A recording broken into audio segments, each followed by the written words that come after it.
নমস্কার বন্ধুরা, স্কুটিতে করে সাউথ গোয়া ট্রিপ আজকে আমাদের দ্বিতীয় দিন। ব্রেকফাস্ট সেরে আজকে আমরা বেরিয়ে পড়েছি। পালোলেম সৈকত থেকে আজকে আমরা আরও দক্ষিণে যাব। এক এক করে দেখে নেব পাতনেম, গালগিবাগ এবং পোলেম সৈকত। তারপর ইচ্ছে আছে গোয়া বর্ডার পেরিয়ে কর্ণাটকের কারওয়া যাওয়ার। আপনি এখন দেখছেন বাদশাহী ট্রাভেল ব্লগ ইউটিউব চ্যানেল। বিভিন্ন ট্যুরিস্ট স্পটের খুঁটিনাটি তথ্য নিয়ে সাজানো এই চ্যানেলটি আপনার সফরের অন্যতম বন্ধু। তাই চ্যানেলটি সাবস্ক্রাইব করে পাশে থাকা নোটিফিকেশান বেলটিকেও অন করে রাখুন। আজকের ফার্স্ট ডেস্টিনেশনে আমরা এসে পৌঁছেছি। পালোলেম সৈকত থেকে মাত্র 3 কিলোমিটার দক্ষিণে এই সৈকতের নাম পাতনেম।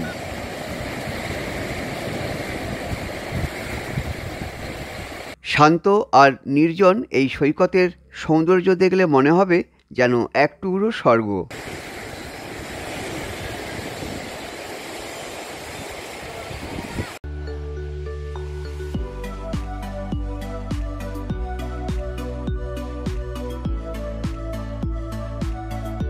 পাতনেম সৈকতের এই সৌন্দর্যের পাশাপাশি এখানে রয়েছে বিচ লাগোয়া বেশ কিছু বিচ শেক, যেখানে মিলবে নানা ধরনের সি ফুড।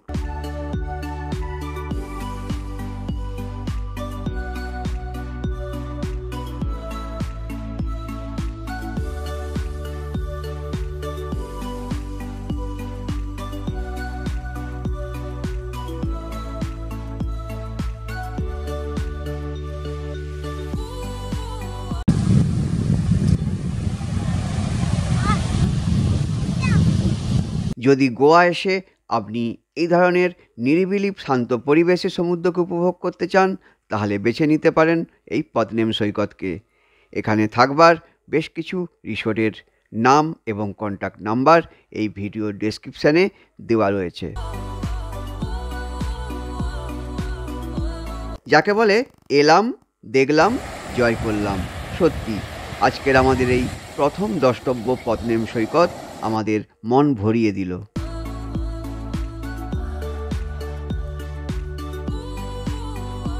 আমরা হাই রোড দিয়ে চলেছি আরও দক্ষিণে।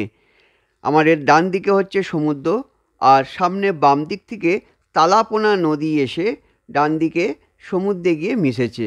তো এই তালাপোনা নদীর উপরে তালাপোনা ব্রিজ আমরা এখন ক্রস করছি।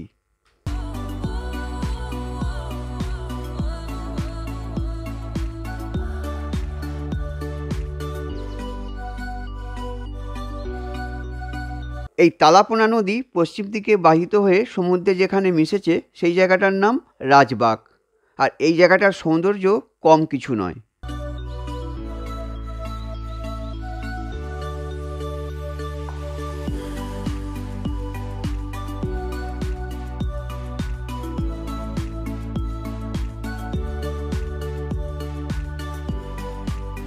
এই জায়গাটা লক্ষ্য করুন, পাহাড় বা পাথর কেটে রাস্তাটা তৈরি করা হয়েছে, আর এই রাস্তার উপর দিয়ে স্কুটি চালিয়ে যেতে অসাধারণ লাগছে।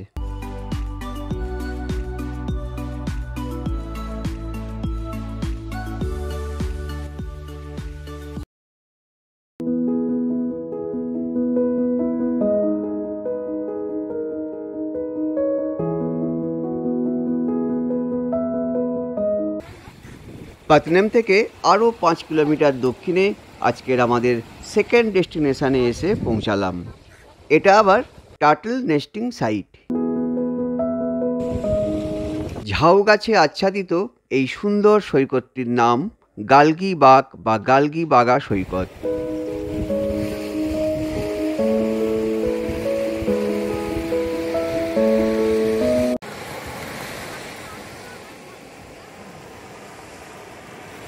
দেখ কুকুরটা চান করতে গেছে কেমন। রেগুলার টুরিস্টদের একদম ভিড় নেই এখানে। এটাকে গোয়ার একটা অফবিট বিচ বলা যেতে পারে। আর সেই কারণেই এই সৈকতটিকে কচ্ছপ সংরক্ষণ এবং সুরক্ষার কাজে ব্যবহার করা হয়।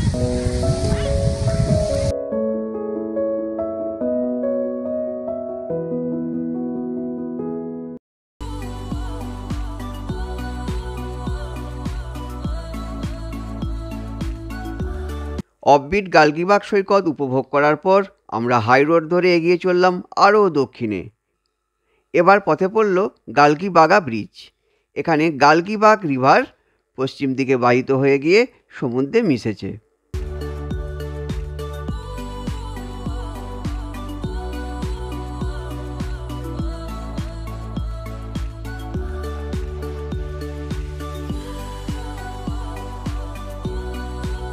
এখন আমরা যাব গোয়ার দক্ষিণের একেবারে শেষ সি বিচ পোলেম বিচে। তারপরেই কিন্তু কর্ণাটক শুরু হয়ে যাচ্ছে।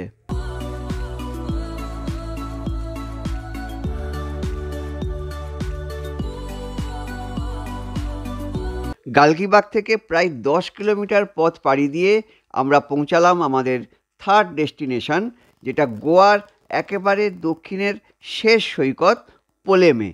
সাউথ গোয়ার একেবারে যে লাস্ট বিচ পোলেম বিচ, সেই পোলেম বিচে এসে পৌঁছেছি।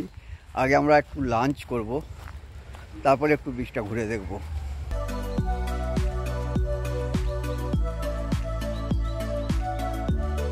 এখানেই আমরা লাঞ্চ করতে ঢুকেছি, একেবারে বিচ লাগোয়া।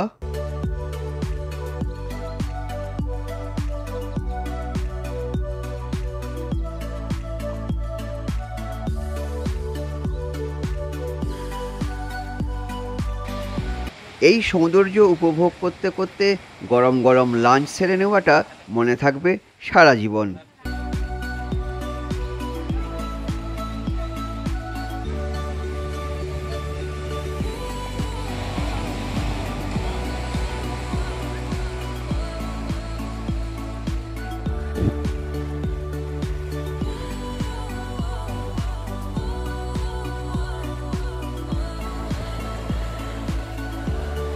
গোয়ার একেবারে দক্ষিণের শেষ বিচ এই পোলেম বিচ। এখানে আমরা প্রথমে এসে লাঞ্চ করলাম। ওই যে পিছনে যে দেখা যাচ্ছে একটা বিচ রিসোর্ট, ওখানে আমরা লাঞ্চ করলাম। এরপর আমরা যাব এখান থেকে গোয়ার বর্ডার পেরিয়ে কর্ণাটকের কারওয়ার বিচে। তার আগে এখানে একটু দেখে নিই, ছবি টবি তুলে নিই, তারপর আমরা আবার বেরিয়ে যাব কারওয়ার বিচ।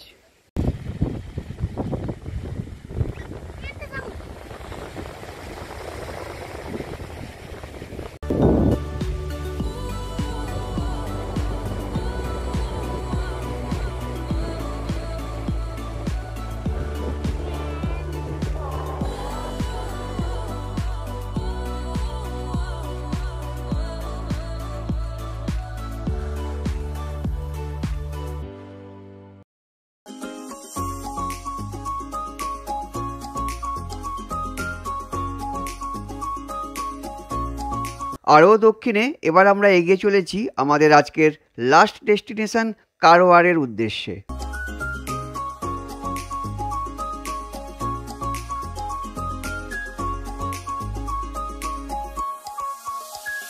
এইমাত্র আমরা গোয়া কর্ণাটকের বর্ডার পেরিয়ে ঢুকে পড়েছি কর্ণাটকাতে।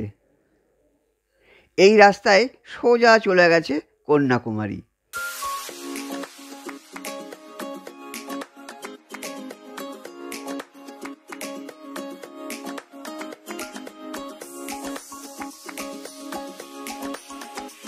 কর্ণাটকের কারওয়ার এলাকার মধ্যে আমরা এখন আছি। এই যে নদীটা দেখছেন, এই নদীটার নাম কালী রিভার। এই কালী রিভার এখানে বেশ চওড়া মোহনা তৈরি করে সমুদ্রে গিয়ে মিশেছে। তো এই কালী রিভারের উপরে কালী রিভার ব্রিজের উপর দিয়ে আমরা ক্রস করব।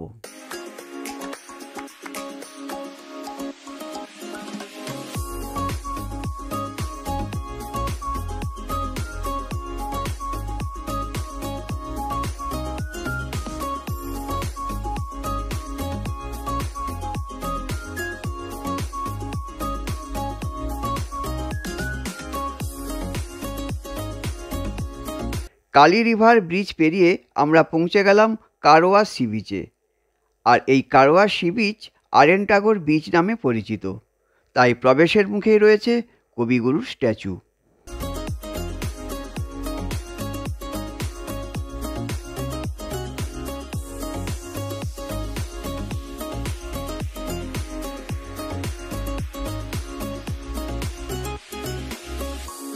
এত দূরে আমরা এসে পৌঁছেছি রবীন্দ্রনাথ ঠাকুর তার স্ট্যাচু। তো একটা রবীন্দ্রসঙ্গীত হবে না, তা কি হয়। ভালোবাসি, ভালোবাসি, এই সুরে কাছে দূরে জলে স্থলে ভালোবাসি, ভালোবাসি, আকাশে কার বুকের মাঝে ব্যথা বাজে, হৃদয় কার কালো আঁখি, আঁখির জলে যায় ভাসি, ভালোবাসি, ভালোবাসি, ভালোবাসি, সেই সুরে খুব সুন্দর। এই স্মৃতি আমাদের কাছে হয়ে থাকবে সারা জীবন। রবীন্দ্রনাথ ঠাকুরের জোড়াসাঁকো থেকে হাজার হাজার কিলোমিটার দূরে এই জায়গায় দাঁড়িয়ে সমুদ্রের ধারে রবীন্দ্রসঙ্গীত 2 লাইন রবীন্দ্রনাথ ঠাকুরের স্ট্যাচুর কাছে। দারুণ।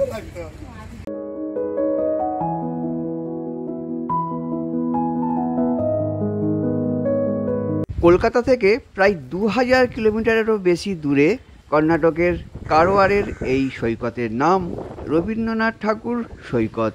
সত্যি অবাক হওয়ার মতো। ইতিহাস থেকে জানা যায় 1882 সালে রবীন্দ্রনাথ ঠাকুরের বয়স যখন 22, সেই সময় তিনি তার ভাই সত্যেন্দ্রনাথ ঠাকুরের সঙ্গে এই কারওয়ার শহরে থাকতেন। সত্যেন্দ্রনাথ ঠাকুর ছিলেন এখানকার জেলা জজ।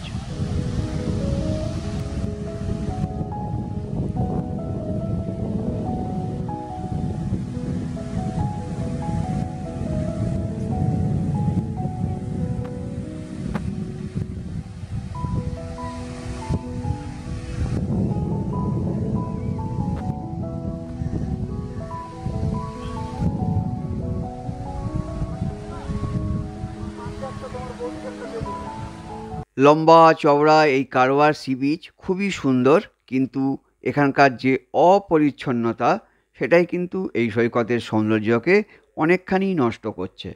কালী রিভার এখানে আরব সাগরের নীল জলরাশির সাথে মিলিত হয়েছে। রাস্তার ধারে এখানে রয়েছে ওয়ারশিপ মিউজিয়াম, আর তার থেকে আরেকটু এগিয়ে গেলে রয়েছে রক গার্ডেন।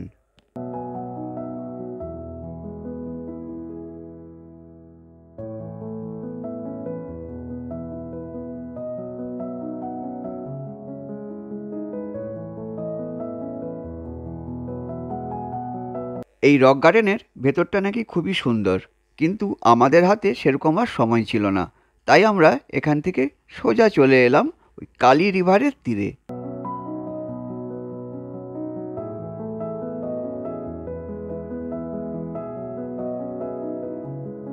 দিনের আলোর এই বাকি সময়টুকু কাটানোর জন্য আমরা কালী নদীর তীরে কালী রিভার গার্ডেনে পার হেড 15 টাকা করে টিকিট কেটে প্রবেশ করলাম।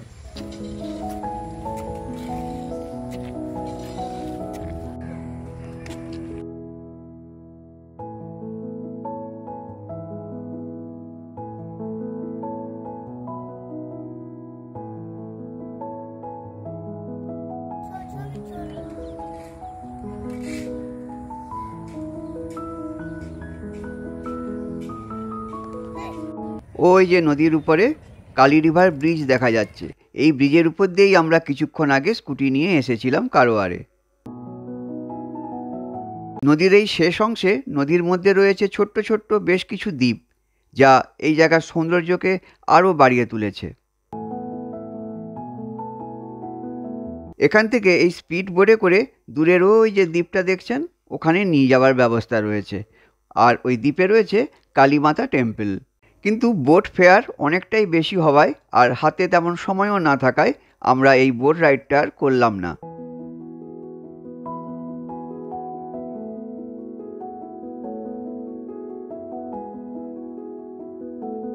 বন্ধুরা, আজকের আমাদের ট্রিপের এই স্পটগুলো আপনাদের কেমন লাগলো একটু কমেন্ট করে জানালে খুবই ভালো লাগবে। আমরা এখন এই কারওয়ার থেকে 40 কিলোমিটার দূরে পালোলেমে ফিরে যাব, আর কালকে আমরা পালোলেম ছেড়ে চলে যাব নর্থ গোয়া। পরবর্তী এই নর্থ গোয়ার ভিডিওগুলো দেখবার জন্য নতুন দর্শক বন্ধুরা এই চ্যানেলটি সাবস্ক্রাইব করে সঙ্গে থাকবেন। দেখা হচ্ছে পরের ভিডিওতে।